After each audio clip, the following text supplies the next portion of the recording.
کئی کتابوں کی مصنفہ اور دفاعی تجزیہ کار ڈاکٹر عائشہ صدیقہ نے کہا ہے کہ طاقتور فوجی اسٹیبلشمنٹ گوادر میں دھرنا دینے والے مولانا ہدایت الرحمان اور اسلام آباد کی طرف لانگ مارچ کا اعلان کرنے والے مولانا فضل الرحمان جیسے مذہبی دائیں بازو کے سرکردہ ملا حضرات کی حمایت اور حوصلہ افزائی کرنے کے موڈ میں نظر آتی ہے۔ اپنے تازہ سیاسی تجزیے میں ڈاکٹر عائشہ کہتی ہیں کہ جہاں تک مذہبی عناصر میں ریاستی دلچسپی کا معاملہ ہے تو وہ مولانا ہدایت الرحمان کے طرز عمل سے خوش دکھائی دیتی ہے، جو کہ تحریک لبیک کے سربراہ حافظ سعد حسین رضوی کی طرح مستقبل میں گوادر کے سیاسی افق پر ابھر سکتے ہیں۔ ان کا کہنا ہے کہ ایک مولانا گوادر کے سیاسی معاملات کو سنبھالنے والا ہو تو یہ عسکری اسٹیبلشمنٹ کے لیے کافی مناسب ملاپ ہے۔ ڈاکٹر عائشہ کے بقول عوامی تحریکیں متاثر کن اور امید افزا ہوتی ہیں، جیسا کہ گوادر میں ہونے والا عوامی مظاہرہ تھا۔ ہزاروں لوگوں کا اپنے حقوق کے لیے مارچ کرنا اور نعرے لگانا کافی مسحور کن عمل ہوتا ہے، مگر مدعا یہ ہے کہ گوادر کے احتجاج کو ہمارے میڈیا میں بہت کم کوریج دی گئی۔ وہ کہتی ہیں کہ میں گوادر کے احتجاج کو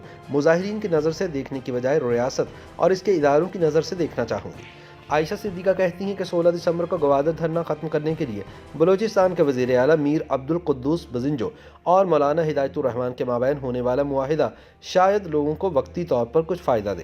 لیکن یہ کہنا قبل از وقت ہوگا کہ اس سے طاقتور اسٹیبلشمنٹ پیچھے ہٹ رہی ہے۔ سوشل میڈیا میں گوادر مظاہرے بارے بحث صوبے پر راج کرنے والوں کے مابین آپسی چپکلش اور ریاست کے جیو پولیٹیکل مقاصد میں ہم آہنگی کو بڑی نفاست سے چھپا رہی ہے۔ چلے معاہدے کی طرف چلتے ہیں، جس کے مطابق گوادر کے ماہی گیروں سے وعدہ کیا گیا ہے کہ سمندری حدود میں غیر قانونی ٹرالنگ کے خلاف کارروائی، چیک پوسٹوں کی تعداد میں کمی اور ایرانی سرحد پر تجارت کے لیے آسانیاں پیدا کر دی جائیں گی۔ عمران خان کی حکومت نے بھی طوفانوں سے متاثرہ ماہی گیروں کی امداد اور کشتیوں کو چھڑوانے کے لیے ایک طریقہ کار بنانے پر آمادگی کا اظہار کیا ہے۔ ڈاکٹر عائشہ بتاتی ہیں کہ میں نے ایک شخص سے اس بابت گفتگو کی جو حکومت کی جانب سے معاہدے پر عمل درآمد کے بارے میں زیادہ پر امید نہیں تھا۔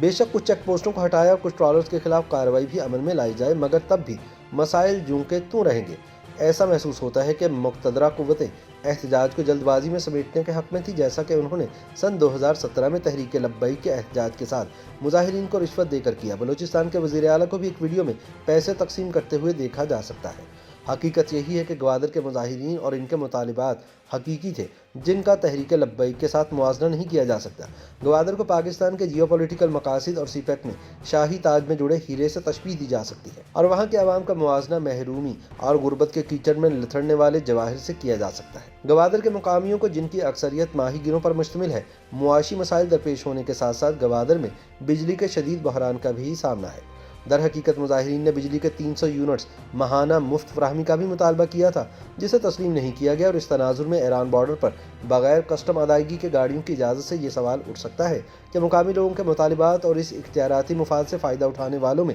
فرق کیا جانا چاہیے۔ غیر قانونی ٹرالنگ واقعی میں ایک حقیقی مسئلہ ہے، جس کی بنیادیں 1990 تک جاتی ہیں، جب صوبائی فشریز کے محکمے اور کچھ غیر مقامی ٹرالر مالکان کے درمیان ایک خفیہ معاہدہ طے پایا تھا۔ جب ٹرالر مالکان بالخصوص سندھ سے تعلق رکھنے والوں نے سرمایہ کاری کی اور سندھ اور بلوچستان کے حکام کو رشوت دینا شروع کی، تب سے ہی معاملہ مزید گھمبیر ہوتا چلا گیا۔ 2002 میں صوبائی حکومت کی طرف سے ٹرالنگ کو روکنے کے لیے ایک الگ میرین لیویز کے قیام کی کوششیں رائے گاں ثابت ہوئی، یا پھر شاید غیر قانونی ٹرالنگ سے رشوت سمیٹنے کے لیے ایک اور ادارے کا قیام عمل میں لایا گیا۔ نئے قائم کردہ ادارے کو چینی ماہی گیری مفادات سے کوئی سروکار نہیں، جو کہ سن 2016 میں سی پیک کے باقاعدہ آغاز کے ساتھ ابھرا۔ بڑے چینی ٹرالرز نہ صرف زیادہ مچھلیاں پکڑتے ہیں، بلکہ وہ تو سفید پامفرٹ نامی مچھلی کو بھی نہیں بخشتے، جس کی مناسبت سے علاقہ مشہور تھا کہ یہ فقط وہیں پائی جاتی ہے۔ بقول عائشہ صدیقہ، حکومت بلوچستان یا پھر صوبے کے اصل حکمران پاکستان کی عسکری اسٹیبلشمنٹ مظاہرین سے مذاکرات کی زحمت ہی نہ کرتے اگر وہ گوادر میں دھرنے کے ذریعے طاقت کا مظاہرہ نہ کرتے۔